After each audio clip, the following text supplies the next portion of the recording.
अखिल भारतीय साहित्य परिषद की साहित्य संवर्धन यात्रा अपने एक अंतिम पड़ाव में पहुंची है आज रोहनात की शहीदों की धरती के ऊपर। ऐसा माना जाता है कि यह पूरा गांव ही 1857 की क्रांति में शहादत की ज्वाला में अंग्रेज़ों द्वारा झोंक दिया गया था।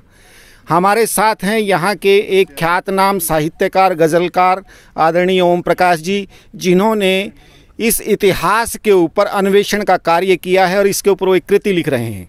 मैं उनसे अनुरोध करूंगा कि वो हमारे दर्शकों के लिए, अखिल भारतीय साहित्य परिषद के हमारे सदस्यों के लिए इस गांव के बारे में, उस समस्त घटनाक्रम के बारे में वो जानकारी दें।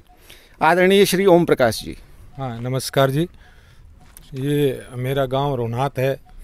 सन 1857 की क्रांति जब स्टार्ट हुई तो अंग्रेज़ों ने जैसे ही हाँसी के ऊपर आक्रमण करने की सोची तो हमारे गांव के लोगों ने सोचा कि भाई अंग्रेज़ों का मुकाबला करना है किसी भी तरह से। पूरे गांव के लोग इकट्ठे होकर के अंग्रेज़ों के सामना करने के लिए फौज से टकरा गए। उनके वहाँ से बिना हथियारों के, कम संसाधनों के बावजूद उन पे जो भी था, उन्होंने अंग्रेजों की सामर्थ्यवान सेना के साथ टक्कर ले ली। उन्होंने अंग्रेजों के 11 अफसर मार दिए। बहुत बहादुरी का काम। बिना अफसर मार दिए, उनके 11 अफसरों को मार दिया और कितने सैनिकों को मार दिया। जब इस चीज से खपा होके यहाँ का जो उस टाइम का हाँसी का जो यहाँ का जो लॉर्ड होता था, यहाँ अंग्रेज जो था, उसने इस चीज से खिन्न होकर के उसने क्या किया, आदेश दे दिया कि भाई रोहनात को पूरे को उड़ा दो। उन्होंने यहाँ पुट्ठी मंगल खां के पास तोप लगा के, पुट्ठी मंगल खां सात का गांव है। हाँ, सात का गांव है। वहाँ तोपें लगाई गई। वहाँ तोप लगा करके पूरे गांव को उड़ा दिया। पूरे गांव के ऊपर गोले दागे गए। पूरे गांव पे गोले दागे गए। फिर उसके बाद जैसे यूं दिखा कि भाई अभी कोई नहीं रहा। अब लोग बेचारे बचने के लिए वहाँ से अपने अपने घरों से भागे, भाई किसी तरह बचेंगे। यहाँ वहाँ से भाग के ये उसी टाइम का कुआं है हमारा, तभी से 1857 से पहले का। दर्शक ये देख रहे होंगे सामने, कैमरामैन सागर जी से अनुरोध कृपया जूम करके दिखाएं कि पूरे गांव को तोप के गोलों से दागा गया, नागरिकों को मारा गया जिनका कोई रिकॉर्ड उपलब्ध नहीं था। गांव के जो कमज़ोर व्यक्ति बचे, बच्चे, औरतें, नारियां, उन्होंने जान बचाने के लिए इस कुएं के अंदर छलांग लगाई।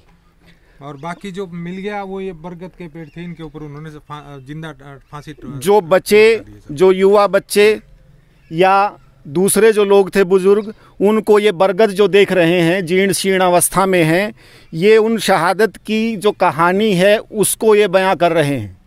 यहाँ पर जिंदा लोगों को पकड़ करके फांसियाँ दी गई। और ओम प्रकाश जी बता रहे हैं कि इस प्रकार के यहाँ इस तालाब के किनारे 3 बरगद के वृक्ष हुआ करते थे। उसके बाद जब ये देखा कि भाई पूरा गांव खाली हो गया तो उन्होंने आदेश दे दिया भाई इस गांव की पूरी जमीन को नीलाम कर दो। उन्होंने सरकारी आदेश दे करके बोली की तारीख रख दी। लगभग जून जुलाई 1857 की बात है। तो बोली की तारीख रख दी तो यहाँ पे 57 आदमी शामिल हुए उस बोली के अंदर। उमरा, सुल्तानपुर, ढडेरी के लोग थे। तो ये तीनों गांव के लोग थे, वो शामिल हुए। तो उन्होंने यहाँ इसकी बोली लगाई 6900 रुपये, 7900 रुपये, 7900 रुपये। उन सब ने मिला करके, उनके पास इतने ही पैसे थे, 7900 रुपये बोली चढ़ाई उन्होंने। हमारे गांव का एक ही आदमी था जिसने 8000 रुपये बोली लगा दी। 8000 रुपये बोली लगा दी तो उनके पास कोई पैसा नहीं था अभी आगे बढ़ाने के लिए बोली को। लेकिन अंग्रेजों ने देनी नहीं थी उसको। अंग्रेजों ने 57 आदमियों के नाम पे 300 रुपये का लोन करके 8200 रुपये में बोली चढ़वा दी। देखिए, जो क्रूरतम से क्रूरतम, इतिहास की जघन्य, निर्मम जो हत्याएं कही जा सकती हैं वो इस ज़मीन ने देखी हैं, रोहनात की भूमि ने देखी हैं। पहले पूरे गांव को तोप के गोलों से उड़ा देना, चिथड़ों में, लाशों में बदल देना पूरे गांव को। जो बचे उनको जो है बरगद के ऊपर जिंदा लटका देना बिना किसी कसूर के, बिना किसी अपराध के।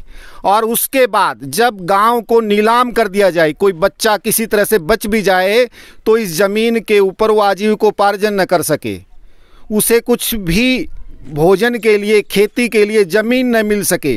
पूरे गांव को नीलाम कर दिया गया। और उस नीलामी में भी दुर्भावना बरती गई। उच्चतम बोली देने वाले इस गांव या गांव के आसपास के लोगों को जो है वो नहीं दी गई। और ऐसे व्यक्तियों को जो कम बोली देते थे उनको लोन दे करके, ऋण दे करके उनसे बोली कर उनको जो है वो ज़मीन आवंटित कर दी गई। और बड़े दुख की बात है, आज जो यहाँ के बासिंदे हैं, जिनके पुरखों ने इस ज़मीन के लिए बलिदान दिया, अपने देश की आज़ादी के लिए जो जंग लड़े थे, वो ज़मीन आज भी दस्तावेजीकरण में उन्हीं के नाम बोल रही है। हमारे नाम पे भी नहीं बोलती है वो ज़मीन। अभी लोगों ने खरीदी है अपने पैसे दे करके दोबारा, कुछ लोगों ने अभी उन लोगों से खरीद कर अपनी ज़मीन की है। यहाँ पे 20,000 बीघे ज़मीन थी, 20,000 बीघे ज़मीन में से यहाँ पे सिर्फ ये 13 बीघे का जोड़ उन्होंने रखा था, बाकी सारी की सारी ज़मीन नीलाम कर दी थी, कोई एक वो छोड़ा नहीं था। ये सिर्फ ये 13 बीघे ज़मीन रखी थी, उसके बाद बाकी सारी ज़मीन उनको नीलाम कर दी। बाकी जो ज़मीन थी लोगों ने अपने रिश्तेदारों के नाम पे, उस टाइम पे तो ये भी आदेश था कि भाई इस गांव के किसी आदमी को ज़मीन ही नहीं दी जाए, यानी दुर्भावना से ऐसे निर्णय लिए गए। इस गांव के किसी आदमी को नाम नहीं होनी चाहिए। तो इसलिए फिर यहाँ के जो बाकी लोग बचे हुए थे, जो इधर उधर भाग गए थे, बच गए थे, उन्होंने अपने रिश्तेदारों के नाम पे खरीदी, अपनी बहनों के नाम पे या किसी के नाम पे खरीद करके और ये ज़मीन अपनी बचाई थी। उसमें थोड़ी बची है 7-8 हज़ार बीघे ज़मीन, बाकी सब आज भी उन्हीं लोगों के नाम पे है। बड़ी दुखद स्थिति है कि आज़ादी के हम इतने वर्षों बाद भी उन शहीदों को उनका हक नहीं लौटा पा रहे हैं, और उनके जो वंशज हैं आज उस कालिमा को, उस दाग को देख रहे हैं, तो उनकी आत्मा अवश्य रोती होगी उस स्वर्ग से। हम सब का दायित्व है उनकी शहादत को प्रणाम करें, उनको नमन करें। और मैं अखिल भारतीय साहित्य परिषद के समस्त समूह की ओर से उन शहीदों को सश्रद्ध प्रणाम निवेदित करता हूं। आज हमारी पूरी के पूरा जो समूह यहाँ पर आया है, मैं उनकी तरफ से उनको श्रद्धांजलि अर्पित करता हूं। माननीय ओम प्रकाश जी, इसके बारे में कुछ और जानकारियां आपके पास हो तो वो भी अवश्य कराएं। इसके बाद भी, आज़ादी के बाद भी हमारे गांव के लोगों ने बहुत संघर्ष किया। हमारे पूर्वज, हमारे जो बड़े लोग थे, वो जवाहरलाल नेहरू से भी मिले, इंदिरा गांधी से भी मिले कि भाई हमारी ज़मीन वापस की जाए, लेकिन किसी सरकार ने कुछ नहीं सुना। थोड़ा सा एक बार बंसीलाल जब सेंटर में मिनिस्टर बने थे, उसने थोड़ा सा इतना किया था कि भाई मुआवजे के तौर पे घर के मुआवजों के तौर पे एक आदमी को 5-5 हज़ार रुपये, यानी कि 25 आदमी ही सिर्फ उन्होंने नोट किए थे उस टाइम के। भाई जिनके वंशज यहाँ पे हैं, भाई उनके वंशज 25 आदमियों के वंशज हैं, तो उन 25 आदमियों को 5-5 हज़ार रुपये, 25 यानी कि 1.25 लाख। और 1.25 लाख में आप ये सोचो कि भाई उस एक वंशज के अभी 40 घर हैं, तो और उसको 5,000 राशि में से 40 घरों में से क्या मिला? ऊंट के मुंह में जीरा की तरह से ये केवल सरकारी दस्तावेजीकरण में खाना पूर्ति जिसको बोलते हैं, उस प्रकार के अनुदान दिए गए बस। और उसके बाद सरकार ने कोई किसी किस्म का, इसीलिए हमारे गांव ने कितना लगभग 70 सालों से ये प्रण ले रखा था कि भाई हम आज़ादी का झंडा ही नहीं फहराएंगे हमारे गाँव के अंदर। हमारे लोग नहीं फहराते थे।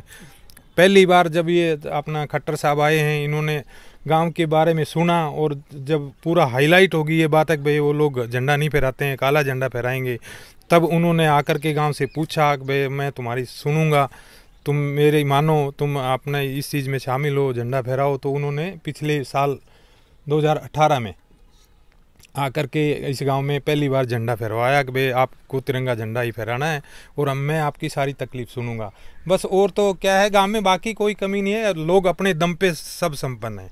सरकार ऐसा नहीं कि भाई सरकार जो आम अनुदान मिलते हैं वो गांव की पंचायत को भी मिलते हैं, और जो, लेकिन ऐसा सरकार की तरफ से कोई प्रयास नहीं है कि भाई इस गांव ने कुर्बानी दी है तो इसको कुछ स्पेशल कोई विशेष सुविधा, उनकी कोई स्वतंत्रता सेनानियों की पेंशन वगैरह कुछ नहीं दिया है, किसी को कुछ नहीं दिया है।